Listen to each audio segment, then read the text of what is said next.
Hi again. Yep, it's a very small world.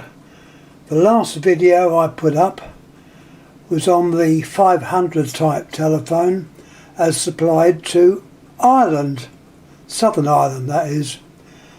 And I passed the comment, I don't know if they ever used our telephones as used in Britain.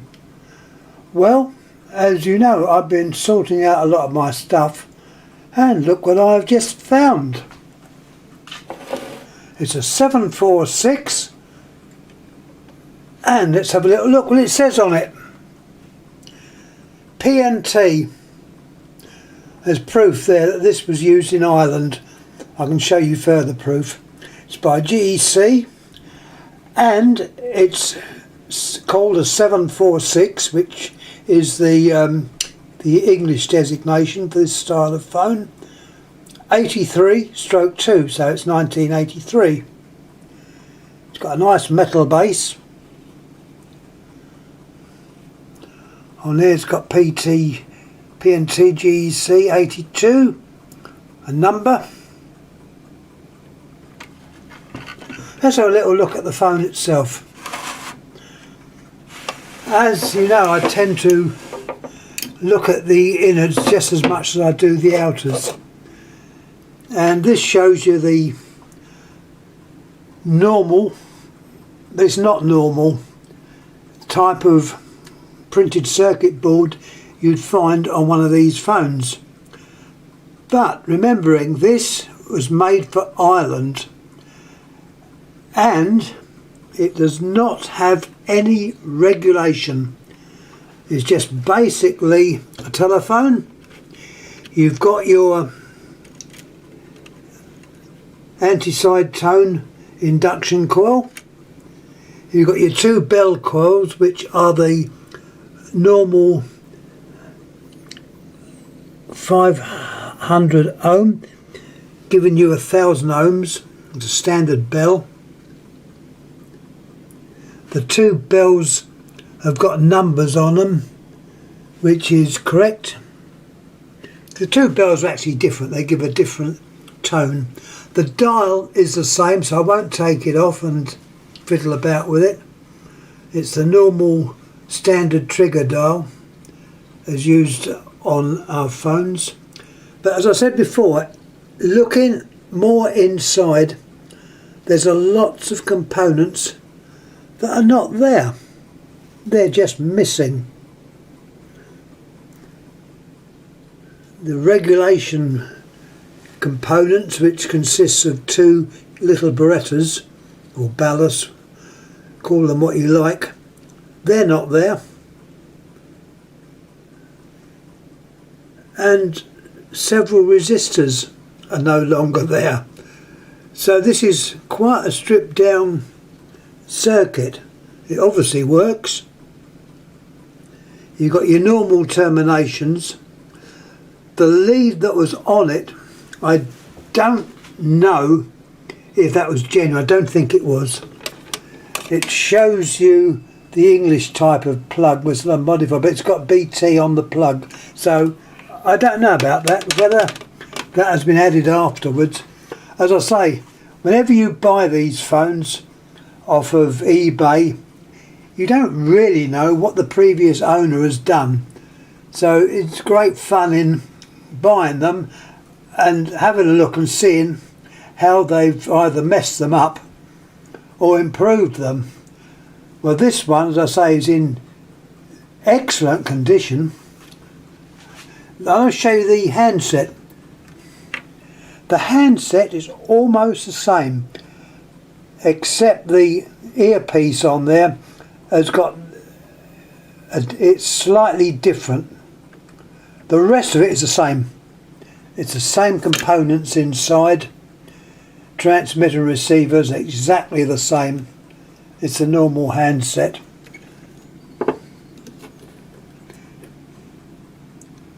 I gave you the date of it. Yep. This has got an additional micro switch inside. Whether that was to turn the bell off or on, I don't know. Anyhow, here is the case. Now, interesting to note, that is the one that the modified case. So the handset sat in there nicely. I've got them where they were the one before this. This is the modern type of case. Nothing on the ring. The dial is numbers, so you've just got numbers. This is like the 500 type telephone that was used in Ireland. Anyhow, I wondered if I had guessed right. It had P and T. I thought, well, is it Irish? So I thought to myself, well, let's have a look at the underside. And lo and behold, what we always hope to find is diagrams. This has got two diagrams. There's your first diagram, which says GEC 706 without regulation. This explains that it does not have a regulator, which we already found out by looking at the printed circuit board.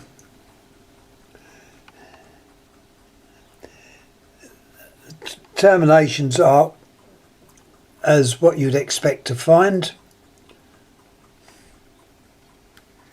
A and B legs. As I say, we did use it. We use leg A and B.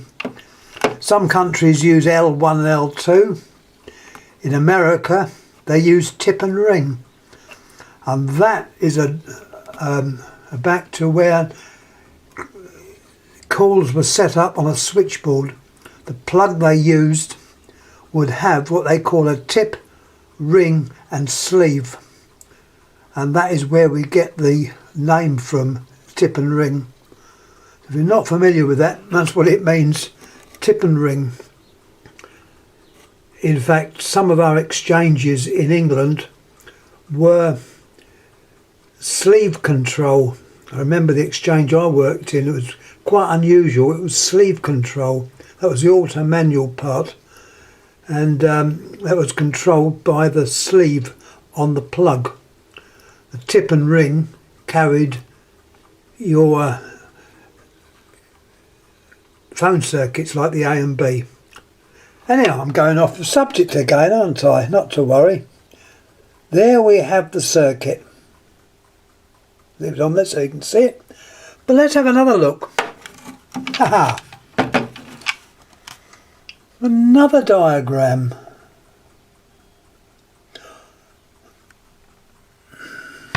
Let's put it so see it better in the light.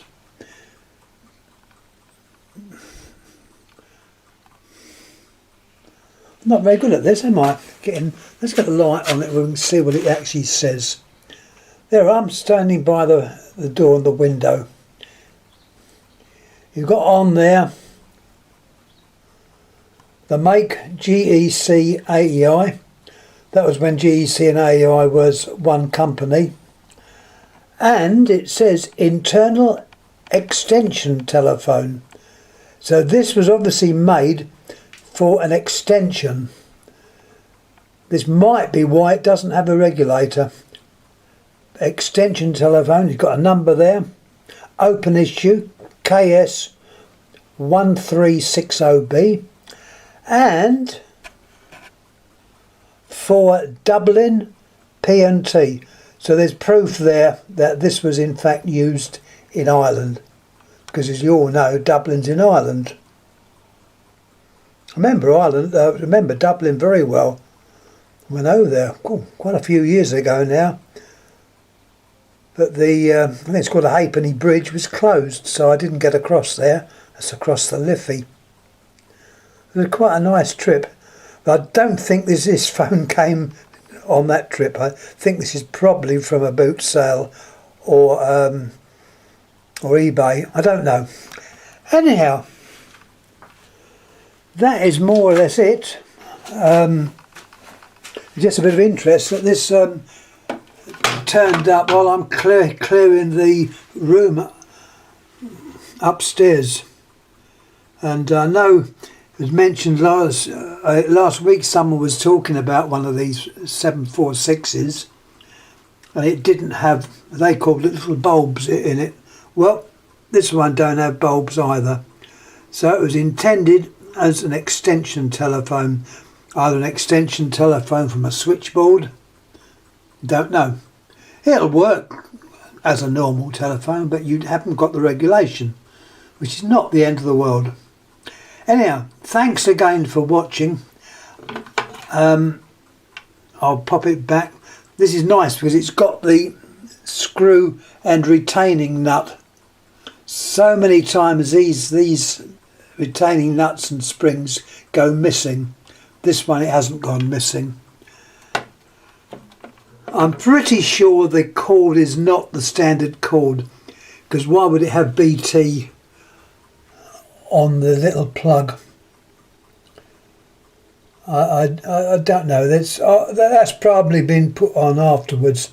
And in the terminations, the wire terminates without spades, so it looks like a cord's been put on there.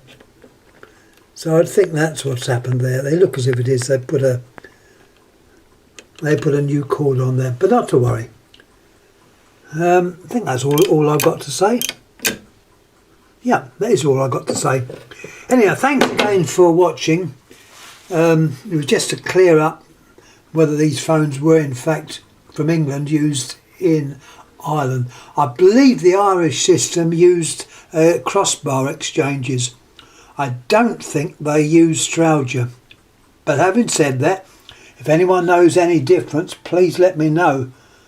But as far as I know, they were just crossbar. I think it was Ericsson's crossbar. But I may be totally wrong. Anyhow, thanks again for listening to me going on.